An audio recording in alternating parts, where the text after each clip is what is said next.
नमस्कार। आज हम मानव श्वसन प्रणाली यानी ह्यूमन रेस्पिरेटरी सिस्टम को जरा गहराई से समझेंगे। हाँ, कि ये कैसे काम करती है और हमारे लिए इतनी जरूरी क्यों है। बिल्कुल, और इसके लिए हम जीव विज्ञान की पाठ्यपुस्तक का एक अंश देख रहे हैं। देखिए, चर्चा में हम कुछ जरूरी अंग्रेजी शब्द इस्तेमाल करेंगे। हाँ, जैसे O2, CO2, alveoli, haemoglobin, PO2, PCO2, tidal volume, ये सब जरूरी है। हाँ, विषय को ठीक से समझने के लिए ये जानना होगा।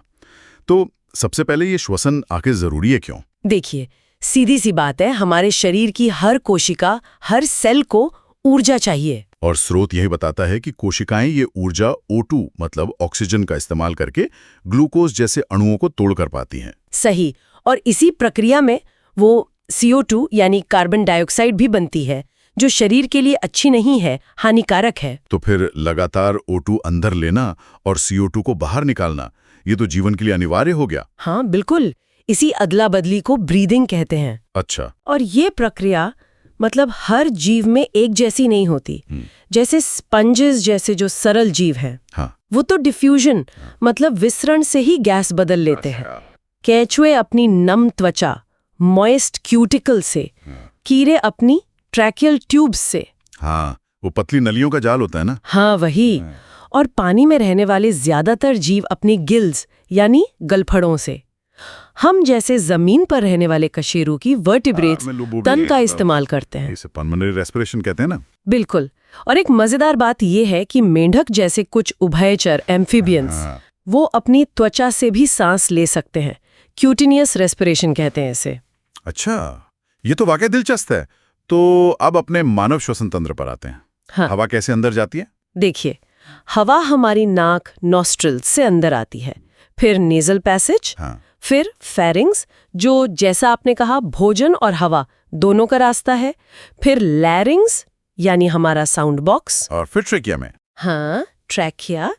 ये नली आगे जाकर दो मुख्य शाखाओं ब्रोंकाई में बंटती है और फिर ये और पतली होती जाती हैं, ब्रोंक्यूल्स बन जाती हैं। और इनका अंत होता है उन छोटी छोटी थैलियों में, एल्वियोलाई कहते हैं जिन्हें। बिल्कुल, लाखों एल्वियोलाई। और असल में गैसों की अदला बदली यहीं होती है। कमाल की संरचना है। और फेफड़े एक झिल्ली से ढके होते हैं, प्लूरा। हाँ, दोहरी झिल्ली, डबल लेयर्ड प्लूरा। देखिए, इस पूरे तंत्र को हम दो हिस्सों में देख सकते हैं। अच्छा, कैसे? एक तो है कंडक्टिंग पार्ट, नाक से लेकर अंतिम ब्रोंक्यूल्स तक का रास्ता। इसका काम है हवा को एल्वियोलाई तक पहुंचाना, साफ करना, नम करना। हाँ, और शरीर के तापमान तक लाना। और दूसरा हिस्सा है रेस्पिरेटरी या एक्सचेंज पार्ट, मतलब एल्वियोलाई और उनसे जुड़ी नलिकाएं, जहां असल में O2 और CO2 का डिफ्यूजन होता है। सही।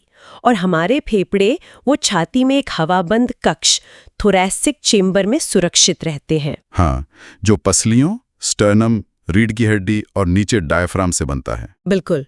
और ये जानना जरूरी है कि इस चेंबर के आयतन में, वॉल्यूम में जरा सा भी बदलाव सीधे फेफड़ों के आयतन पर असर डालता है। हाँ, और यही सांस लेने ब्रीदिंग का आधार है। ब्रीदिंग में फिर दो चरण हुए, इंस्पिरेशन सांस अंदर लेना, और एक्सपिरेशन सांस बाहर छोड़ना। ये होता है दबाव के अंतर से, प्रेशर ग्रेडियंट से, फेफड़ों के अंदर और बाहर। हाँ, जब फेफड़ों के अंदर का दबाव, इंट्रापल्मोनरी प्रेशर, बाहर के वायुमंडलीय दबाव से कम होता है तो हवा अंदर आती है। यह है इंस्पिरेशन। और जब अंदर का दबाव ज्यादा होता है तो हवा बाहर, एक्सपिरेशन। और इसमें डायफ्राम और पसलियों के बीच की मांसपेशियां, इंटरकॉस्टल मसल्स, मदद करती हैं। अच्छा, और हम कितनी हवा अंदर बाहर करते हैं इसे नाप भी सकते हैं? Respiratory volumes and capacities. हाँ बिल्कुल, जैसे टाइडल वॉल्यूम, TV। ये वो हवा है जो हम सामान्य सांस में लेते या छोड़ते हैं, करीब 500 ml। ठीक है। फिर जोर लगाकर और हवा अंदर खींच सकते हैं, इंस्पिरेटरी रिजर्व वॉल्यूम, IRV। और जोर लगाकर बाहर भी निकाल सकते हैं, एक्सपिरेटरी रिजर्व वॉल्यूम, ERV। हाँ, और जोर लगाकर सांस छोड़ने के बाद भी कुछ हवा फेफड़ों में बच जाती है, वो है रेजिडुअल वॉल्यूम, RV। और इन सब वॉल्यूम्स को मिलाकर फिर वाइटल कैपेसिटी, VC और टोटल लंग कैपेसिटी TLC जैसी क्षमताएं पता चलती हैं। बिल्कुल, और इनका क्लिनिकल असेसमेंट मतलब डॉक्टरी जांच में बहुत महत्व है। तो हवा फेफड़ों तक आई, एल्वियोलाई में पहुंची।